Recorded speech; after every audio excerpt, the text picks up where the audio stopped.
New TV Telugu. ఇప్పుడు AP top 10 చూద్దాం. Aluru MLA Virupakshi గారిని అతని సోదరుని అక్రమంగా అరెస్ట్ చేయడం దారుణం.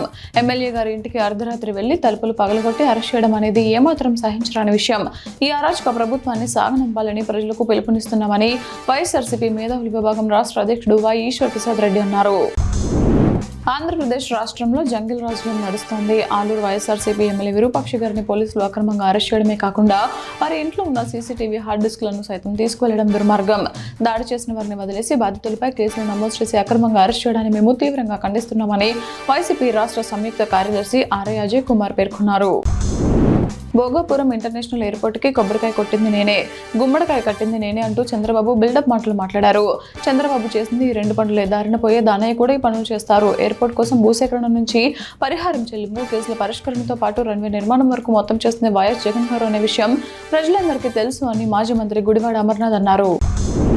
దాడి చేసిన టీడీపీ గుండాలను వదిలేసి ఆలూరు వైఎస్ఆర్సీపీ బీసీ ఎమ్మెల్యే శ్రీ విరూపాక్షిని అర్ధరాత్రి అక్రమంగా అరెస్ట్ చేయడం దుర్మార్గమని వైఎస్ఆర్సీపీ ఎస్సీ విభాగం రాష్ట్ర అధికార ప్రతినిధి మరియు కర్నూలు జిల్లా ఎస్సీ విభాగం జిల్లా పరిశీలకులు ఎగ్గుల శ్రీనివాసులు ఆగ్రహం వ్యక్తం చేశారు.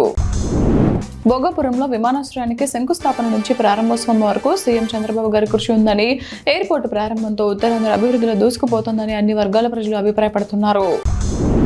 ఆలూరు ఎమ్మెల్యే విరూపాక్షిపై కూటమి ప్రభుత్వం కక్ష సాధింపు చర్యలకు పాల్పడుతోందని వైఎస్ఆర్ కాంగ్రెస్ పార్టీ కర్నూలు పార్లమెంట్ సమన్వయకర్త మాజీ ఎంపీ శ్రీమతి బుట్టా రేణుక తీవ్ర ఆగ్రహం వ్యక్తం చేశారు.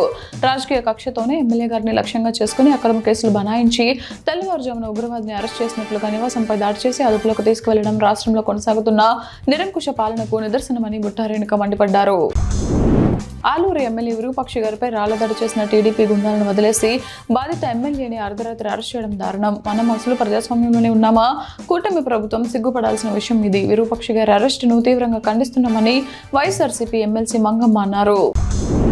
రెడ్ బుక్ రాజ్యాంగం మండతో పోలీసులు ఇష్టారీతిన వ్యవహరిస్తున్నారు. అర్ధరాత్రి తలుపు పగలగొట్టి ఆలూరు వైఎస్ఆర్సీపీ ఎమ్మెల్యే విరూపాక్షి గారిని అత్యంత అవమానకరంగా పోలీసులు అరెస్ట్ చేశారు. అర్ధరాత్రి అంత దౌర్జన్యం ఎందుకు? రాష్ట్రంలో ఎమ్మెల్యేకి ఈ పరిస్థితి ఉంటే ఇక సామాన్యుల గతి ఏంటో అని వైఎస్ఆర్సీపీ బీసీ విభాగం రాష్ట్ర వర్కింగ్ ప్రెసిడెంట్ రమేష్ గౌడ్ అన్నారు. నిరుద్యోగులను రాష్ట్ర ప్రభుత్వం వంచింది. బాధితులంతా జేఏసీగా ఏర్పాటవుతున్నాం. డిఎస్సీ అక్రమాలపై ప్రభుత్వ తీరు మరింత ఆవేదనకు గురిచేసింది. లోకేష్ విసిరిన సవాల్ను మేము తీసుకుంటున్నాం. మేము చర్చకు సిద్ధమే.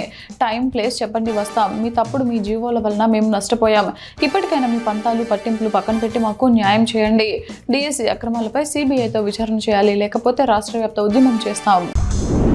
సత్యసాయి జిల్లా పెనుగొండ నియోజకవర్గం గోరంట్ల మండలం రెడ్డి కొండాపురం పంచాయతీ చెరువుకట్ట గ్రామంలో తెలుగుదేశం పార్టీ సీనియర్ నాయకుడు దివంగత భావే కుమారులు నరేష్ కుమార్ శంకర్ ఏర్పాటు చేసిన విందులో పాల్గొన్న రాష్ట్ర బీసీ సంక్షేమ శాఖ మంత్రి సవిత, గోరంట్ల మండల కూటమి నాయకులు, కార్యకర్తలు తదితరులు.